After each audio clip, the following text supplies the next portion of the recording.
73 questions. Welcome to my crib. I can't believe I'm letting you in to see this. Come on in.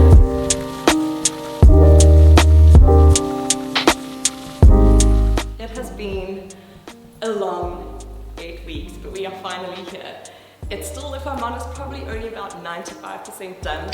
As I've realized with renovations, it's never truly complete. There are a few things, and I'll show you in a little bit, that still have to be finished. But it's as good as done, and my mom is moving in a matter of hours, so this is down to the wire. So welcome to my beautiful space. I think if you remember, let me paint a picture for you. About 3 months ago, I became the owner of the spot, and it was old. It's a 50-year-old townhouse. It was closed off. We had low ceilings. We had an arched room divider here where you see the kitchen island was completely closed off, and it was pokey, it was dated. Walls were that stucco popcorn finish, it was cream, it was carpeted, and it all needed to go. We have essentially gutted the space, and things have evolved as we've gone along. If I'm honest, we wanted to always expose the beams, but we didn't know what was going to be sitting up in the rafters. We didn't know what those beams looked like. Were they laid symmetrically? Could we work with them or not? And anyways, when you ripped out these two walls and we saw what was sitting in the ceiling, it was pretty beautiful, and it was something that we could work with. So we decided that we would give them some love and some TLC. We restored them, we have primed them, and we have painted them, and we have kept them. And I absolutely love the way they've turned out. I think the combination of the beams with the ISO board slats between the rafters really makes it feels like a big New York style loft to me, if I'm honest. It's just created so much volume, so much space. It's just given us this illusion of having a much bigger house than it is. So that is just one of the details that I am so thrilled about. We'll do a quick swipe over here because we are still busy with some of the garden outside, so you have to bear with that from a completion perspective. But one of the other things that we've done is we removed the old window that was here, and we've put a stacking door in. I used a company in Benoni called Jets. They were absolutely amazing.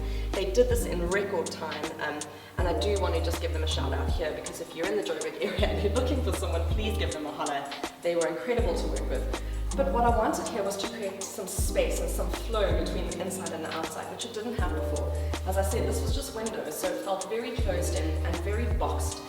Now, this opens out onto a deck, which we have just installed. That went in yesterday, but I'm so happy with these and the way this has turned out. I think also the black frames have made it feel a lot more contemporary and modern, which I love. And it's also added a little bit of height to the space. The old windows, for some reason, although they were at the same height, we didn't change the height of these at all. They just made it feel very sort of stumpy, if that makes sense. Something else that I've done is I've created the illusion of height here by popping these black curtain rods at quite a high height. I think this is 2.5. I found these amazing curtain drops that are actually 2.8 meters in length. They still need to be hemmed, so this is still a work in progress. But having these tall drops and these tall curtains with your eye being drawn up to the top of that rod, I think also makes the space feel a lot higher than it is, or draws the eye up at least and makes it feel extra big. So just another little detail that I'm super happy with. Let me take you along this way. This was another one of those dreamy bits that I couldn't not do. From the outset, I wanted a standalone black fireplace with the black flue going all the way to the top. Another illusion creator, if you will. I knew that this flue would be very tall and would take your eye right up to the roof, which it has done. I think that this is an amazing little feature. It also divides the room because it sort of delineates your dining space and your lounge space. And Joburg gets cold in the winter. I think people forget how cold it can be, and at least this is going to warm the space up super beautifully. When they installed the fire, we had to make one just to test that it all worked, and it just created the most amazing ambience. So I'm so happy with this. This is the study. We kept these old doors. I did want to pay homage to one or two of the old features in the home. So all we did was paint those white. I popped on a little handle from Galmar, really inexpensive. I think these were 20 rand. And they just have a lovely little feel. But so essentially this is the office study space. I suppose what we changed up here is just the basics. It's the flooring, it's the skirting, it's the walls, and it's the lighting. It's very much a blank canvas. There's not much to see here. It's just created a beautiful, inviting space to work, but also to be able to close off and tuck your things away.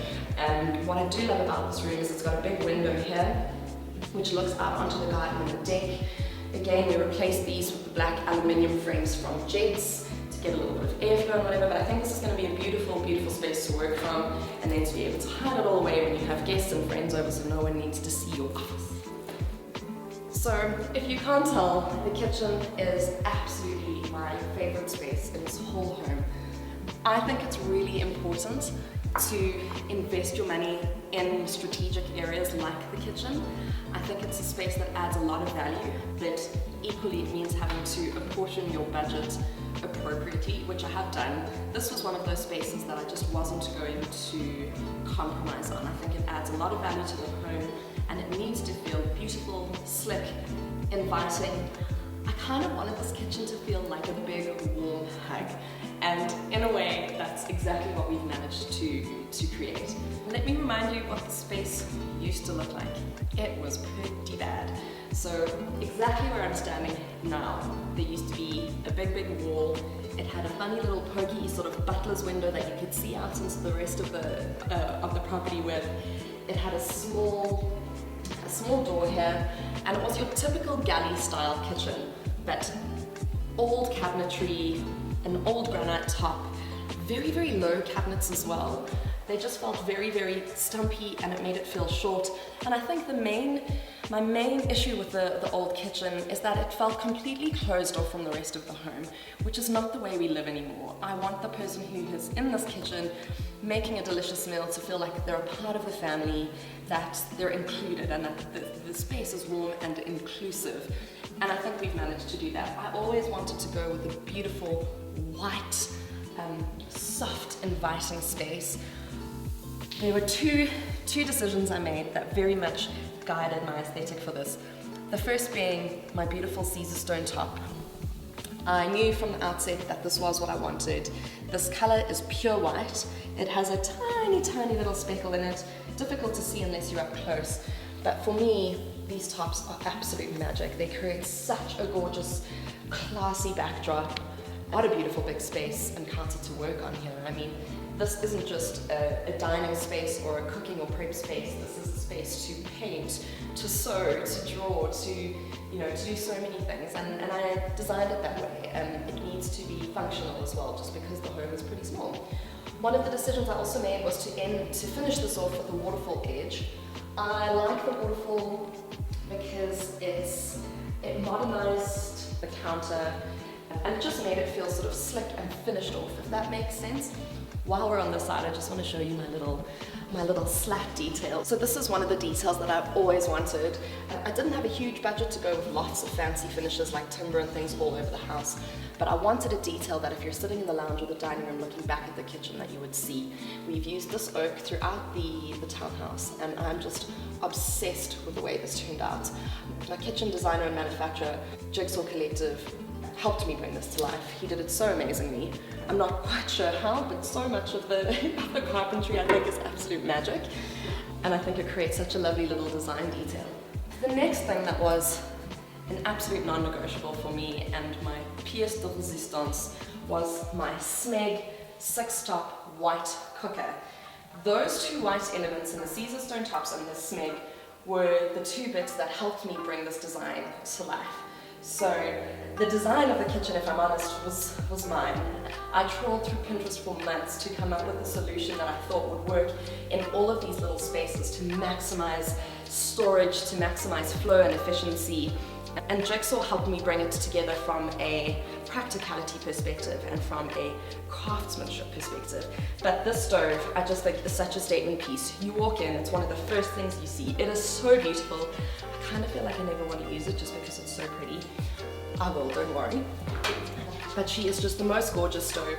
We have this exact cooker at home and we've cooked on it for years, and it's wonderful, which is why I made the decision to go with this one for the space. And what I also love about it is gas. And unfortunately, such is life in South Africa, but we do have load shedding. And the great thing is that if you've got no power, you can still cook with your gas, you can still make a cup of tea, and you can still cook your meal by candlelight, which is very romantic. but it's all totally possible. So I'm completely in love with this. I think it has just made this little corner. Some of the other features that I've included, so I wanted the space above the stove to also feel like a moment, so to speak. I wanted this to feel pretty and feminine, but also really functional. I found these tiles via a company in KZN called Kolki. They've got the slightest sort of fluted detail. They are textured, so it just gives you a little bit of texture without being too patterned or too detailed. They're in a very, very soft blush pink. It's actually, I think, the color of the terracotta that's coming through. And I love that it just made it pop because everything else is so white. And this instantly just adds another dimension and a little bit of softness to the space, which I love.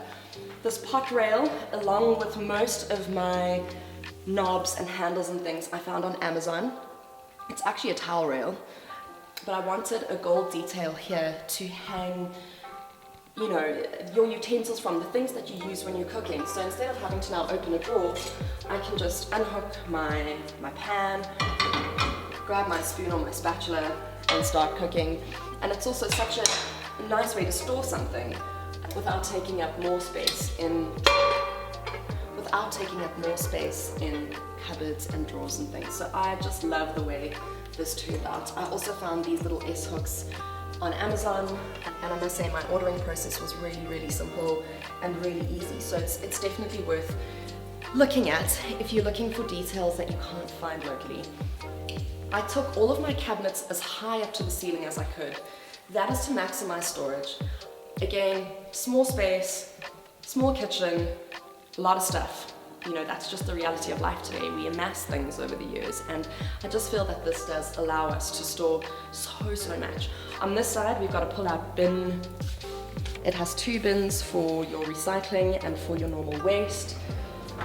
We have 2 pot drawers on this side.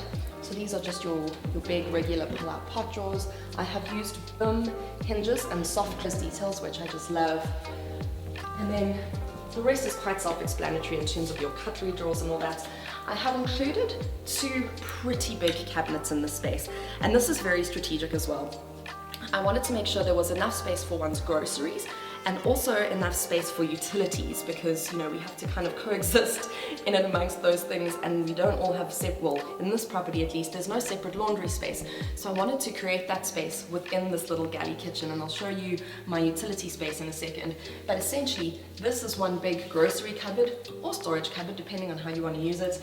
This is also a grocery space. Again, we've used the Bloom inners. It's super functional and provides so much storage, and I just love this mechanism because when you pull it out, it allows you to obviously reach all of the bits in the back, and you're not going to forget about something and then discover it in 20 years time. This big cabinet here, I'm not going to show you the inside because it's full of my stuff that I've been using for my filming this morning, but I'll open this door just so you can get an idea of height. This is my utility space. So essentially what this allows for is a washing machine at the bottom, a tumble dryer at the top, and then your linen basket or whatever at the very top. It's plumbed, it's wired, and it's ready for that. Moving on to this little area here, this is our wet space. I chose 2 white Frankie sinks because, again, I wanted it to live so nicely with my Caesar stone tops. I carried the Kolki detailed tile through to the backsplash here, which I'm in love with. And this tap is another one of my amazing little finds. It's my pride and joy. Unfortunately, I can't show you its most redeeming feature at this point because I have not had time to put batteries in, but this is touch operated. So there's a little battery mechanism in the bottom beneath the sink, and when you touch this guy, it switches on, and when you touch it, it switches off again. And what I love about that is if you've got dirty hands, you've been chopping meat or chicken, you can literally just tap it with your elbow and it will go on, and you do the same and it will go off. I think that's really nifty. So again, just trying to maximize a tiny space, we want double sinks. They fit like a glove. At one point I actually thought that I wasn't going to be able to fit my two sinks into the space, but we managed. Again, we've allowed enough space here for a washing machine, so that's also been plumbed and powered to allow for that. And then I just finished this off with a little oak detail on this side as well, just to add another element to the space and make it feel like it's not completely white and all cabinetry. Our fridge we have tucked into the back here. That's just a matter of functionality. I didn't want it to be front and center in the kitchen. I'm very happy for a fridge to sit and kind of be more towards the back. And then we will be putting another shelf or two up there just for things like your tall vases and bits that you don't need to access. I want to show you one more thing in the front of the kitchen while we're here. But these 3 oak shelves are another detail that I just absolutely love. For me, this was really a space to kind of allow one to get a little bit creative, to merchandise the space, if you will. It's a beautiful warm detail again, pulling through the slats at the front of the island and the floors, so it just adds a little bit of softness for me and warmth into the space and allows you to get creative with the way you want to stack your bowls, your plates, your pots, whatever. While I'm over here, I want to show you 2 other things that I've done. So I allowed for this little pop-up plug station, which I think is always nifty. So here you can pop in your USB, your other plug bits and things. So nice if you want to charge your phone. Also found this guy at Builders. And then let me show you something else that I've done in the kitchen, which I thought was quite smart. I'm sure you've seen before, you have a beautiful kitchen design, these gorgeous walls at the back, and then all you can see is plug points. I hate that. I don't know why. It's just one of those things that always irks me and I feel like it's overlooked. So someone has spent so much time considering their paint color and their cabinet color, and then I feel like the space is ruined with plugs. And I know it's functional, don't get me wrong, but what we've done is we've actually hidden the plugs under here. So there are 2 plug points under cabinet, one on the right, one on the left, which allows you to just kind of tuck the cables away from the things you use most often, but you don't have these things front and center on the beautiful, beautiful walls of this kitchen you've designed. So I love it. The space makes me so happy. It has been the most incredible experience seeing this process go from an idea and a sketch to literally a living, breathing thing that exists in the real world. I've absolutely loved my process working with Jigsaw. Dean is he is so meticulous. He's such a craftsman.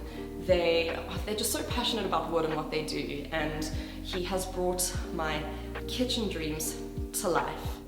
So just before I take you through to the bedrooms, I think let's talk about lighting, because that's another major change that we made, and it's just incredible how much it can transform your space. So one of the things that I did was I took out all of the old lights and I've replaced those with downlighters. We've made a straight little stripe here of the 3 LEDs. I have popped them into every room, and one of the other things that I've done is I have put them on dimmers. I love a space that you can create ambience in and that you can dictate the tone or the strength of the light you want based on your mood. So all of these lights are on dimmers. These 2 beauties I found at Builders. I think they were 599 Rand. They are, again, in my opinion, showstoppers. They just made this feel a little bit more warm and kind of, I don't know, beachy even in a way. I love the raffia. They were so inexpensive. Let me turn them on so you can see what they look like.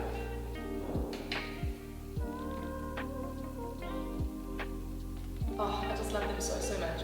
So yeah, another really inexpensive detail that I think has turned this space into a really magic little one. And if you turn around and have a look up there, instead of putting LED lights on, so you couldn't because I ripped out the ceiling, we went with track lights. Super inexpensive.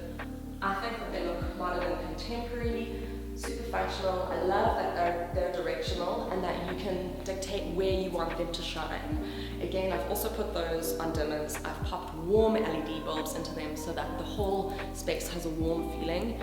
I'm not a fan of a cool glow. Yeah, and another really inexpensive way to light your home, but it's one of those details that does make a difference. So don't neglect your lights, and also don't neglect your plug points. If you come over here, let me show you this. So another one of the expenses, and I suppose it's what makes a renovation start to get expensive, but it's little things like this for me that made a difference. It was changing up all of the old plug points. We added new light switches, new plug points everywhere. Let me show you another detail on this side. If you are rewiring, which we did, we rewired this entire home. Consider where your TV's going and pop a plug point high up in the room so that you don't have to run cabling and conduit from the ground up.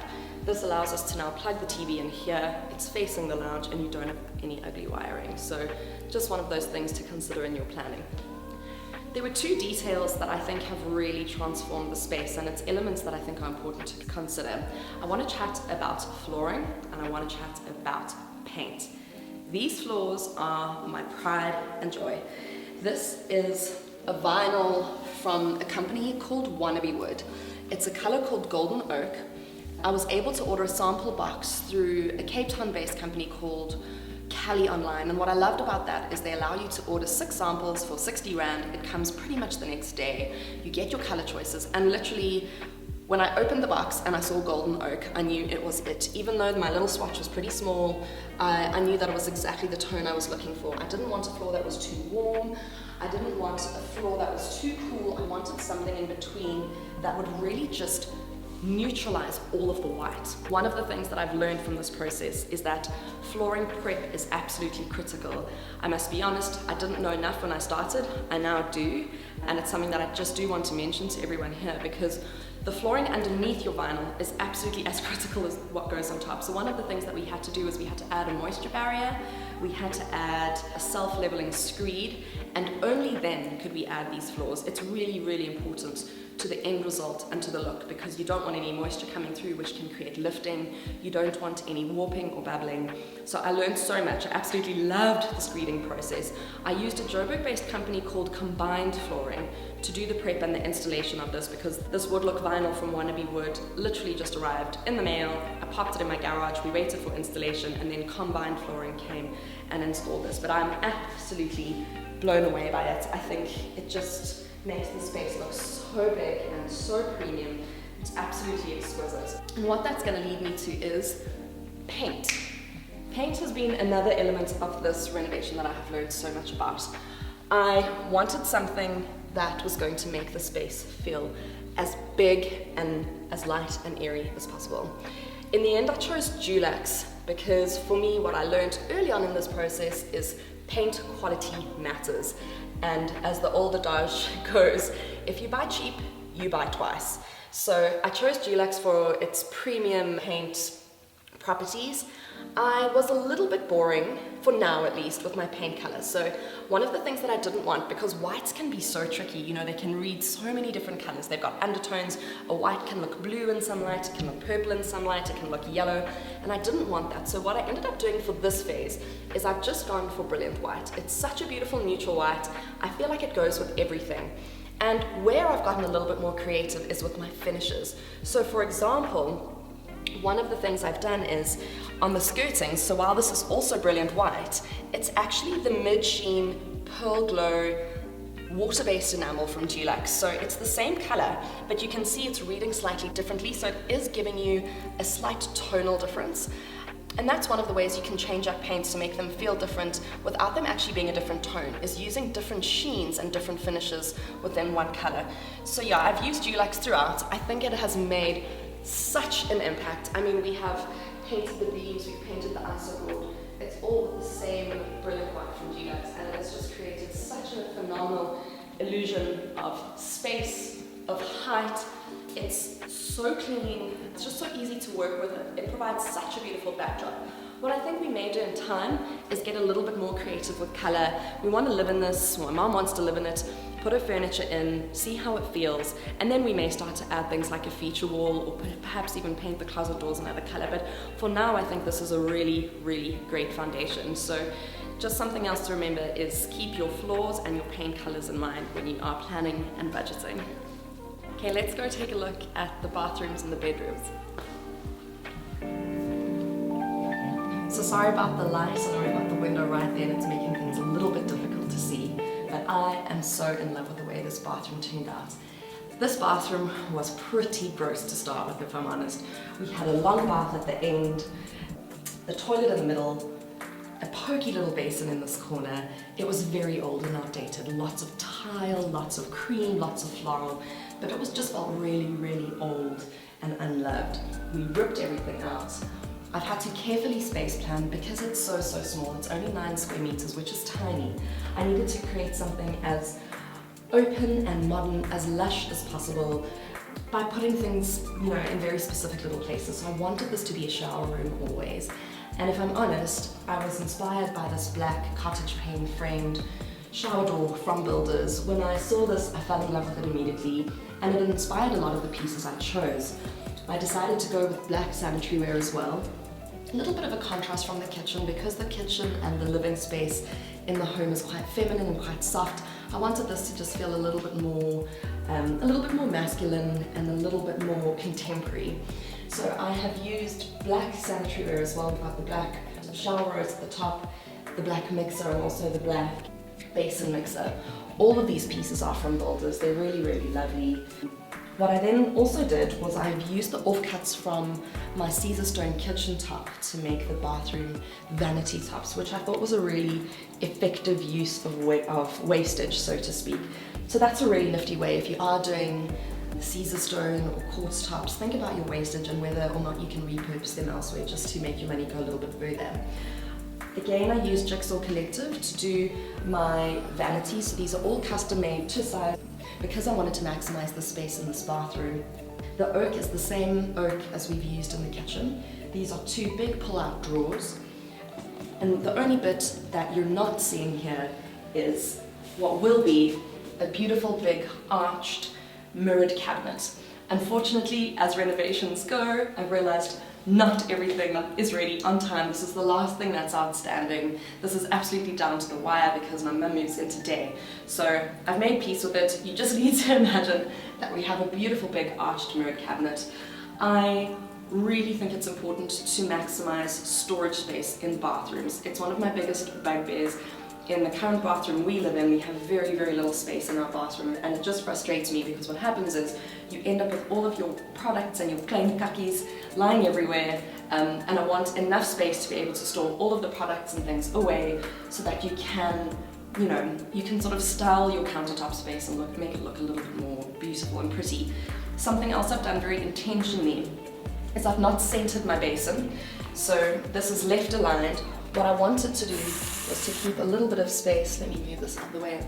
I wanted to keep a little bit of space on the right hand side of the basin, so that if you're having a shower or getting dressed, you've got space to put your clothes, your toiletry bag, your towel. Again, it's just to allow a little bit more function in the space, and I wanted to make sure that all of those bits had been considered. The tiles I am in love with. This is another piece that I've chosen from Builders. So these are just basic matte 10 by 30s or 100 by 300s in white. I laid them Kit Kat style just because I'm a little bit over the subway layout. I just think this changes it up a little bit and makes it look a little bit different. So I've laid these Kit Kat style with a white grout. We actually mixed some white Dulux PVA into the grout just to make it extra, extra white. And you know what, I've seen on a lot of forums, if that grout does get a little bit dirty or you get mold in patches, you can really easily just paint over it, so I'm not too worried about that. The tiles I've used on the floor, I found at Bathroom Bazaar. I wanted a tile that was small enough. Lots of the tiles that I found were quite big, you know, almost the size of a square like that. These are 300 by 300 again. I wanted a cement concrete look. And these are anti-slip, so they are slightly textured, which I think is important in a bathroom, and no one wants to slip and fall on their bum when they are having a shower.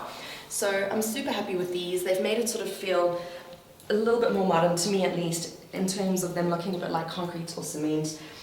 And then they allow for a beautiful transition into the shower space. So one of the learnings in this process for me was that I ended up having to buy one of these long drain trap thingies. In fact, the only part of this entire project that we had to rip up and do again was this little shower portion. That's the only thing. I originally had one of those small little round shower traps, and the only way for them to make that work with the slope that was here was they had to chop these tiles up. And when I came in and I saw these beautiful chopped up tiles, I just thought, no, I'm not going to be able to live with that. So we took them out, we flattened the floors, and I went and I got one of these nice long shower traps. They are obviously quite a bit more expensive, so it is something to budget for, but it has transformed the space in that this is now very much a walk-in shower. There's enough drainage, so you don't have to worry about flooding or anything like that. Something else that I did to maximize the space in this bathroom, and it's one of the reasons why I went for a custom cabinet build, was I wanted to make sure that the shower was wide enough. So this is 900. It's a pretty decent size. You know, you've got enough space to move your arms around, to wash your hair. You can see that the shower is super high up, also for a taller person who wants to shower. So I think overall it's worked out really well. It's a very functional space. It's a guest loo. It's modern. It doesn't feel pokey and tiny anymore, and I'm so chuffed with the way this has turned out. We are now walking down the little corridor, which essentially goes off into the two different rooms. We've got the spare room on the right, we've got the main bedroom on the left. I'm going to take you on into the spare room. Again, this is just very, very basic. It's a simple canvas for us to work with. Again, we just modernized it by changing up the floors. We painted the old cupboards. I may still do a boarding batten detail on these. I'm not sure. We have run out of time a little bit, but we just painted these again with that Dulux brilliant white. Popped some new handles on here. We've put new handles onto all of the doors, and it's pretty consistent throughout. You're getting a similar feeling across the space, which just makes it to me feel like unified and like a part of a family of design choices. Come with me into the main bedroom. So this is a beautiful little space. It's got now a new window that opens out into the garden. This was closed off before. We've put in a sliding door, which I think is so nice in the summer as well, that you can lie in your bed, open this door, and walk out onto your beautiful garden and get some airflow in. It's just made the space, again, feel a lot more inside, outside, and open. Let me walk you into the main bathroom. You do have to take this also with a pinch of salt. We're not completely done.